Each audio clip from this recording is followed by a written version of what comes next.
Okay, I swore I'd never do a video like this, but here it goes. I may smash my finger with a hammer when it's done, but the safety bar split squat is by far the most effective lifts I've seen, period, for athletes. A little bit about my background. Trained thousands of athletes with this method, or at least me and my assistants have, and I've been using it for 7, 8 years, and it's by far the single most effective lift that I've seen, and I'll explain why here. Just so we're on the same page. Basically, here's the lift. What we have is um, this athlete going through it. Actually, it's an intern. And notice that we'll go back here. When they do it, they're only going through the bottom range of motion because this is where the stress is. If you watch out, this is where they're going. They start their movement and they only go up so far.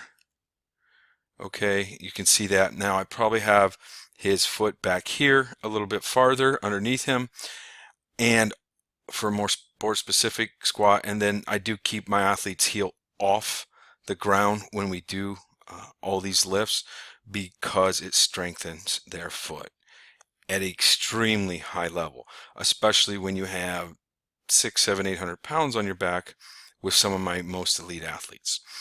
Okay, back to the presentation. Now, actually, here's the next one. It's the super maximal method. So yes, we do super maximal, and we'll cover that a little bit more. This is how we squat it, or spot it. I'm sorry, two athletes from the side. Super maximal means it's above your max, so you can only lower it, you can't raise it, and then the spotters would help. Now we know that this person didn't have that load. It'd be more like 5 or 600 pounds, but that's just an example. And yes, we are only going through a half range of motion, and we'll talk about that a little bit later. So moving on. Now, quick overview. I'm going to cover the results we've seen, why this lift, why super maximal, the eccentric and isometric implementation of it, and the eccentric isometric specific adaptations, and the eccentric and isometric stuff comes from triphasic. So what we've seen with this safety bar split squat. So this lift is pretty effective across the board, as we'll talk about it in regards to adaptations, but huge stimulation for the nervous system and just raw strength. So I had a group of throwers, college level throwers, who what we did was we pulled the back squat and did not back squat, and we went only with the single leg, the safety bar split squat. And you have a bunch of pretty large men that were back squatting as a group average about 60 or 600 pounds. Now we're not talking a powerlifting back squat or an in suits in with all the gear. We're only talking a raw, and we're mostly talking about guys that were probably 6 foot to 6'4". And so they back squatted, or they pulled back squat, and what we did was this safety bar split squat.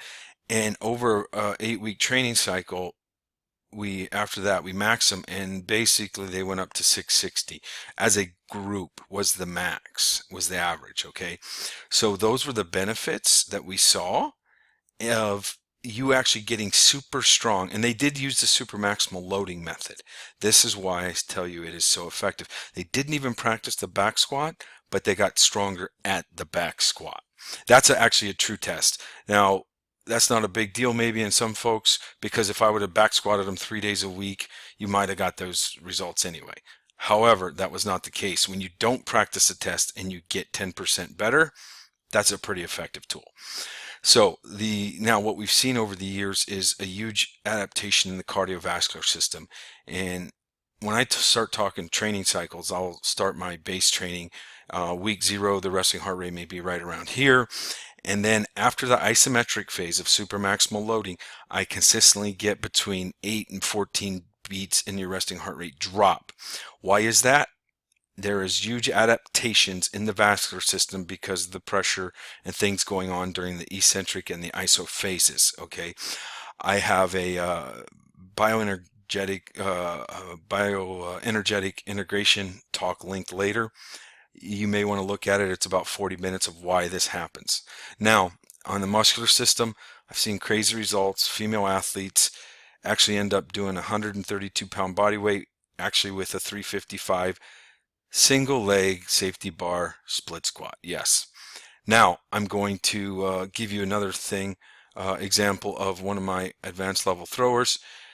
Sean here, here's a photo or video of him doing he thinks it's a world record. We don't know. But here he is doing 800 pounds. It looks like he can move it on his own. The rest of the athletes are going, what the heck's going on in there? So he's doing the eccentric. Okay, you can see that. So that was 800 pounds. So you can see the effectiveness. Now, here's a simple formula for finding the max. If you want to try this lift, just take their back squat, multiply it by 82.5 or 82.5% to get the safety bar split squat. Actually, it should be S in there.